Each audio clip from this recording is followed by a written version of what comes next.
ಇತ್ತೀಚೆಗೆ ಡ್ರೋನ್ ಪ್ರತಾಪ್ ಅವರಿಗೆ ನಾನು ಅನ್ನೋದು ತುಂಬಾ ಯಥೇಚ್ಛವಾಗಿ ಕಾಡ್ತಾ ಇದೆ. ಬಿಗ್ ಬಾಸ್ ನ್ಯೂಸ್ಗೆ ಸ್ವಾಗತ. ಈ ಒಂದು ವ್ಯಕ್ತಿಗೆ ಬಕೆಟ್ ಹಿಡಿಬೇಕು ಅಂದಿದ್ರೆ ಇಷ್ಟು ದಿನಗಳ ಕಾಲ ಕಾಯಬೇಕಾಗಿರ್ಲಿಲ್ಲ, ಮೊದಲೇ ಮಾಡ್ಬೋದಿತ್ತು. ನೀವು ತುಂಬಾ ಸ್ಟ್ರಾಟಜಿ ಯೂಸ್ ಮಾಡ್ತಾ ಇದ್ದೀರಾ ಅಂತ ಅನ್ನಿಸ್ತಾ ಇಲ್ವಾ ಗುರು? ಈ ಒಂದು ಬಿಗ್ ಬಾಸ್ ನ್ಯೂಸ್ ಕಂಟೆಂಟ್ ಬಂದಿದ್ದೇ ಸಾಕು, ತನಿಷಕ್ ಅವರಂತೂ ಫುಲ್ಲು ಗರಂ ಆಗ್ಬಿಟ್ಟಿದ್ದಾರೆ ಒಂಥರ. ಇಲ್ಲ ಏನಪ್ಪಾ ಅಂದ್ರೆ ಬಿಗ್ ಬಾಸ್ ಅಲ್ಲಿ ಸ್ಪೆಷಲ್ ಪವರ್ ಅಂತ ಇಬ್ರು ಕೊಟ್ಟಿದ್ರು. ಒಂದು ಟೀಚರ್ ಆಗಿರುವಂತಹ ಕಾರ್ತಿಕ್ ಅಣ್ಣವ್ರಿಗೆ, ಸ್ಟೂಡೆಂಟ್ ಆಗಿರುವಂತಹ ತುಕಾಲಿ ಅಣ್ಣವ್ರಿಗೆ. ಸೊ ಅವರಿಬ್ರು ಕೂರಿಸ್ಕೊಂಡು ಅವರಿಬ್ರು ಸ್ಪೆಷಲ್ ಪವರ್ನ ಯೂಸ್ ಮಾಡ್ಕೊಂಡು ಈಗ ಒಂದು ಟಾಸ್ಕ್ ನಡೆಸ್ತಾ ಇದ್ದಾರೆ.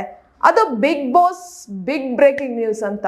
ಸೊ ಬಿಗ್ ಬಾಸ್ ನ್ಯೂಸ್ ಏನಪ್ಪಾ ಇರುತ್ತೆ ಅಂದ್ರೆ ಅದು ಇದು ಅವ್ರ ಬಗ್ಗೆ ಹೇಳುವಂಥದ್ದು, ಎಲ್ಲಿ ಏನೇನು ಚೇಂಜಸ್ ಆಗಿದೆ ಅದ್ರ ಬಗ್ಗೆ ಮಾತಾಡೋಂಥದ್ದು ಇರುತ್ತೆ. ಸೊ ಫಸ್ಟ್ ಸ್ಟಾರ್ಟಿಂಗ್ ಬಂದ್ಬಿಟ್ಟು ತನಿಷಕ್ ಅವ್ರು ಹೇಳ್ತಾರೆ, ಡ್ರೋನ್ ಪ್ರತಾಪ್ ಅವರ ಈಗ ಒಂದು ಸ್ವಲ್ಪ ನಡವಳಿಕೆ ಆಗಿರ್ಬೋದು ಅಥವಾ ಅವ್ರು ಮಾತಾಡೋದಾಗಿರ್ಬೋದು ಎಲ್ಲ ಒಂದು ಚೇಂಜಸ್ ಆಗಿದೆ ಅಂತ.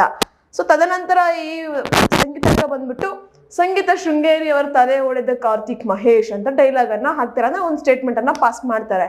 ಸೊ ಇದನ್ನ ಕೇಳಿದ್ದು ತನಿಷಕ್ ಅವರು ಬಕೆಟ್ ಹಿಡಿಯೋ ಹಾಗಿದ್ದಿದ್ರೆ 70 ದಿನಗಳ ಕಾಲ ವೆಯ್ಟ್ ಮಾಡ್ಬೇಕಾಗಿರ್ಲಿಲ್ಲ, ಮೊದಲೇ ಮಾಡ್ಬೋದಿತ್ತು ಆ ಕೆಲಸ ಅಂತ ಹೇಳ್ತಾ ಇದ್ದಾರೆ. ಇನ್ನೊಂದ್ ಕಡೆ ಸಂಗೀತಕ್ಕ ನೋಡಿದ್ರೆ ಅವರು ಮಾಡ್ತಾ ಇರೋದು ನನ್ಗೆ ಇಷ್ಟ ಆಗ್ತಾ ಇಲ್ಲ, ಅದೇ ತರನೇ ಮಾಡ್ತಾ ಇದ್ದಾರೆ. ಅವರು ಇಷ್ಟು ದಿನ ದ್ವೇಷ ಮಾಡ್ತಿದ್ದ ವ್ಯಕ್ತಿ ಜೊತೆ ಈಗ ತುಂಬಾ ಕ್ಲೋಸ್ ಆಗ್ತಿದ್ದಾರೆ, ನನಗದು ಇಷ್ಟ ಆಗ್ತಾ ಇಲ್ಲ, ನನ್ನ ಪರವಾಗಿ ಹೇಳ್ತಾ ಇದ್ದೀನಿ, ನನ್ನ ಪ್ರಾಸ್ಪೆಕ್ಟ್ ಇಂದ ಹೇಳ್ತಾ ಇದ್ದೀನಿ ಅಂತ ಹೇಳ್ತಾರೆ. ಅಂಡ್ ಈ ಕಡೆ ತನಿಷಕ್ ಅದಕ್ಕೆ ಆರ್ಗ್ಯೂ ಮಾಡ್ತಾರೆ, ಒಂದು ಮಾತುಗಳನ್ನ ಹೇಳ್ತಾರೆ. ಅಂಡ್ ಕಾರ್ತಿಕ್ ಅಣ್ಣವರು ತಪ್ಪು ಅಂತ ಹೇಳ್ತಾರೆ. ಸೊ ಇಲ್ಲಿ ಬಿಗ್ ಬಾಸ್ ಮನೇಲಿ ಇವರುಗಳ ಮಧ್ಯೆ ಒಂದು ಸ್ವಲ್ಪ ಮಾತುಕತೆ ನಡೀತಾ ಇದೆ. ಬಿಗ್ ಬಾಸ್ ನ್ಯೂಸ್ ಅಲ್ಲೂ ಸಹ ಅವ್ರ ಕಚ್ಚಾಟ ಕಿರ್ಚಾಟ ನಮ್ಗೆ ಗೊತ್ತಾಗ್ತಾ ಇದೆ. ಏನೇ ಆಗಿರ್ಲಿ 70 ದಿನಗಳ ಕಾಲ ಅವ್ರು ಹಿಡಿದು ವೆಯ್ಟ್ ಮಾಡ್ಕೊಂಡು ಬಕೆಟ್ ಹಿಡಿಯೋಂಥ ಅವಶ್ಯಕತೆ ಇರಲಿಲ್ಲ. ನಾವೆಲ್ಲ ನೋಡೇ ಇರ್ತೀವಿ, ವಿನಯ್ ಅಣ್ಣವ್ರದ್ದು ಮತ್ತೆ ಕಾರ್ತಿಕ್ ಅಣ್ಣವರು ಸುಮಾರು 10 ವರ್ಷ ಫ್ರೆಂಡ್ಶಿಪ್ ಅಂತ ಅವರು ಡೇ 1 ಬಂದಾಗಿಂದನೂ ಹೇಳ್ತಾ ಇದ್ದಾರೆ. ಬಟ್ ಸಂಗೀತಕ್ಕ ಅವರು ಈ ಒಂದು ಫ್ರೆಂಡ್ಶಿಪ್ಗೆ ಬಕೆಟ್ ಅಂತ ಹೆಸರಿಡ್ತಾ ಇದ್ದಾರೆ, ಬಟ್ ಅದು ಯಾಕಂತ ಗೊತ್ತಾಗ್ತಲ್ಲ. ಇನ್ನೊಂದ್ ಕಡೆ ತನಿಷಕ್ ಅವರು ಪ್ರತಾಪ್ ಅಣ್ಣಗೆ ಚೇಂಜಸ್ ಆಗಿದ್ದಾರೆ, ಫಸ್ಟ್ ಇದು ಪ್ರತಾಪ್ ಈಗಿಲ್ಲ ಅನ್ನೋ ತರ ಹೇಳ್ತಾ ಇದ್ದಾರೆ.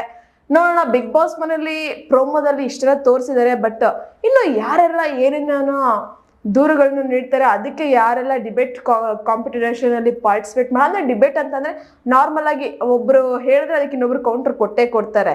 ಸೊ ಅದು ಯಾರ್ಯಾರು ಯಾವ್ಯಾವ ತರ ಕೊಡ್ತಾರೆ ಮತ್ತೆ ಯಾವ್ಯಾವ ವಿಷಯದ ಬಗ್ಗೆ ಡಿಸ್ಕಷನ್ ಆಗುತ್ತೆ ಅದನ್ನೆಲ್ಲ ನೋಡ್ಬೇಕು. ಬಿಗ್ ಬಾಸ್ ಪ್ರೋಮೋನೇ ಈ ಲೆವೆಲ್ಗೆ ಇದೆ, ಬಟ್ ನಾವು ಅನ್ಕೊಂಡಿರೋ ತರ ಇರೋ ಒಳಗಡೆ ಎಪಿಸೋಡ್ ಅಲ್ಲಿ ಇರೋದಿಲ್ಲ. ಸೊ ನಾವು ಪ್ರೋಮೋ ನೋಡಿ ಡಿಸೈಡ್ ಆಗ್ಬಿಟ್ಟಿರ್ತೀವಿ ಈ ತರ ಇರುತ್ತೆ ಅಂತ, ಬಟ್ ಅಲ್ಲಿ ನಾವು ಎಪಿಸೋಡ್ ನೋಡಿದಾಗ ಅದು ಇನ್ನೊಂದು ರೇಂಜಿಗೆ ಇರುತ್ತೆ. ಸೊ ನೋಡೋಣ, ಅದಕ್ಕೆ ನಾವು ಪ್ರೋಮೋ ನೋಡಿ ಫಸ್ಟ್ ಡಿಸೈಡ್ ಏನು ಮಾಡೋದು ಬೇಡ ಅಂತ. ಸೊ ನಾನು ಹೇಳಿದಂಥ ಇನ್ಫಾರ್ಮೇಶನ್ ನಿಮ್ಗೆ ಇಷ್ಟ ಆಗಿದ್ರೆ ಒಂದು ಲೈಕ್ ಮಾಡಿ, ಶೇರ್ ಮಾಡಿ, ದಯವಿಟ್ಟು ಸಬ್ಸ್ಕ್ರೈಬ್ ಅನ್ನ ಮಾಡ್ಕೊಳ್ಳಿ. ನಿಮ್ಗೇನು ಅನಿಸ್ತು ಆ ಪ್ರೋಮೋ ನೋಡಿ ಕಮೆಂಟ್ ಬಾಕ್ಸ್ ಒಂದು ಕಮೆಂಟ್ ಅನ್ನ ಹಾಕಿ. ಇದೇ ತರ ಇನ್ನಷ್ಟು ವಿಡಿಯೋಸ್ಗೋಸ್ಕರ ನೀವು ನೋಡ್ತೀರಿ ನಮ್ಮ ಚಾನಲ್ ಅನ್ನ.